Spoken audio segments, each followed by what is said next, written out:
Assalamualaikum warahmatullahi wabarakatuh. Izin perkenalkan diri, nama saya Rizky Arif Fernanda dengan NPM 2214181093. Di sini saya akan presentasikan tentang reklamasi lahan bekas pertambangan. Ya, langsung saja. Kegiatan pertambangan atau penambangan. Apa sih kegiatan penambangan itu? Kegiatan pertambangan merupakan sektor ekonomi yang berfokus pada pengambilan sumber daya alam dari bumi yang tujuannya untuk mendapatkan mineral atau logam dan mendapatkan bahan galian lainnya yang memiliki nilai ekonomi yang bisa dijual.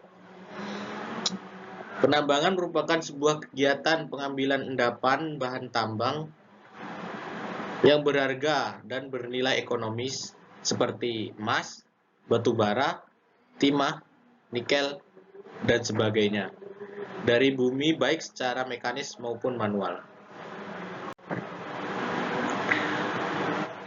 Adapun permasalahan lahan bekas tambang. Nah, ini yang akan kita bahas. Permasalahannya yaitu degradasi tanah yang menyebabkan erosi tanah dan merusak struktur tanah. Adapun yang kedua, kualitas air yang terpengaruh. Air di sekitar area pertambangan itu juga terpengaruh oleh bekas tambang yang bisa terkontaminasi oleh zat-zat berbahaya yang digunakan pada saat proses penambangan. Yang keempat yaitu kerusakan lingkungan. Penambangan juga mengganggu ekosistem alami dan menghilangkan keanekaragaman hayati. Dan yang keempat yaitu ada ancaman kesehatan bagi masyarakat. Limbah tambang yang dibuang tanpa diolah bisa menyebabkan risiko bagi kesehatan untuk masyarakat. Reklamasi lahan bekas tambang. Reklamasi merupakan istilah yang berasal dari bahasa Inggris yaitu reclamation yang berarti memperbarui. Reklamasi dapat diartikan sebagai bentuk usaha untuk memperbaiki atau memulihkan kembali lahan yang telah rusak, bisa menjadi daerah yang bermanfaat dan dapat berfungsi secara optimal.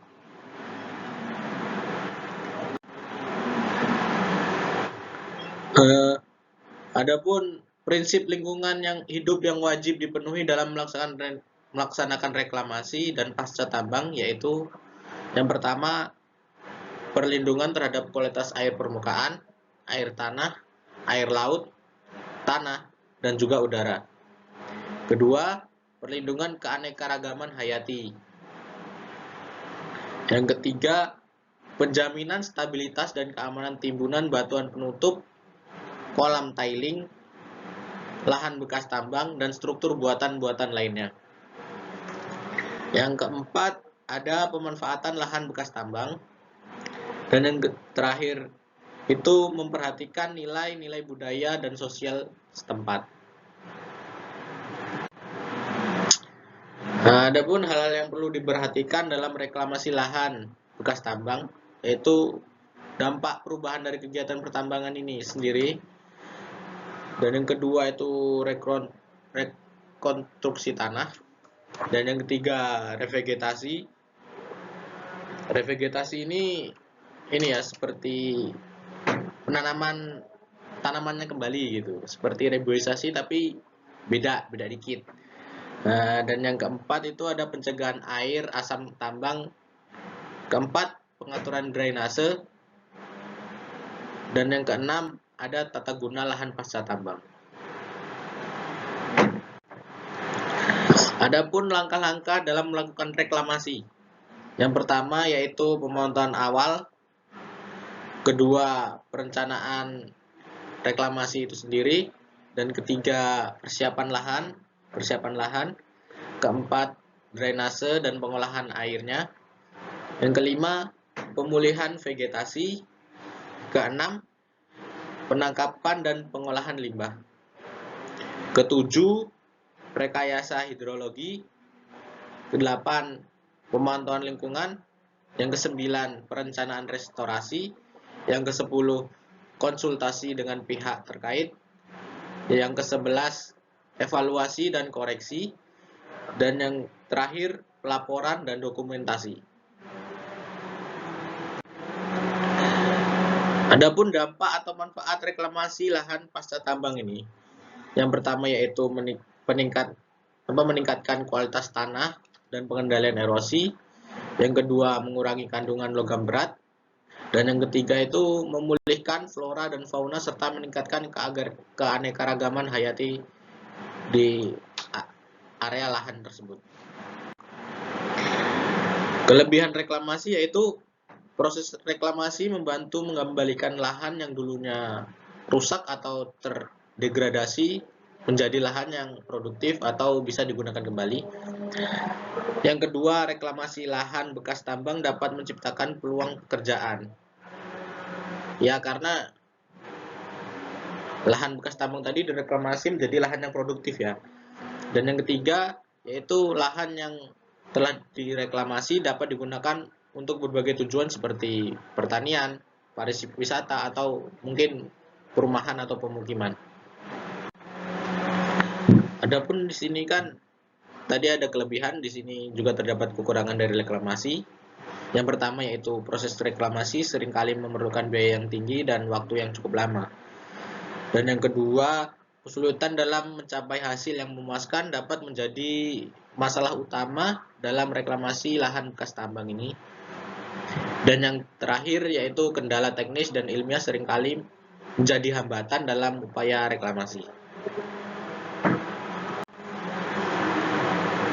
Adapun upaya reklamasi lahan bekas tambang, diantaranya yang pertama yaitu recontouring, regrading, dan resloping dari lubang-lubang bekas tambang itu sendiri.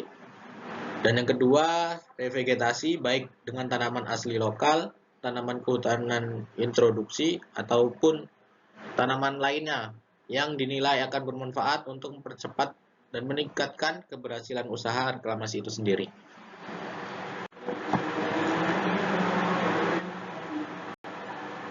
Apa sih reklamasi vegetasi itu?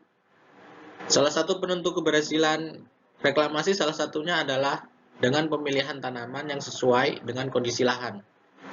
Tanaman yang sering dipilih dalam melakukan revegetasi tanah pada lahan bekas tambang biasanya dilakukan dengan menanamkan tanaman akasia dengan nama latin Acacia mangium dan Acacia auriculaeformis, gamal atau pohon sengon. Ya, pohon sengon yang biasanya untuk bangunan itu ya. Di sini terdapat reklamasi lahan bekas tambang di Indonesia. Contohnya yaitu ada di PT Braukol. Berdasarkan hasil dari reklamasi lahan bekas tambang yang dilakukan oleh PT Braukol ini dengan teknik gali, isi kembali, serta meminimalisasi luasan lahan terbuka dapat didapatkan tanaman yang bagus untuk reklamasi, antara lain angsana dengan nama latin Pterocarpus indicus dengan persen hidup 95,33% dan ketapang dengan nama latin Terminalia catapa dengan persentase hidup 71,3%. Maksud dari teknik gali isi yaitu ini ya, seperti kita menggali lubang lalu menutupnya kembali dengan tanah.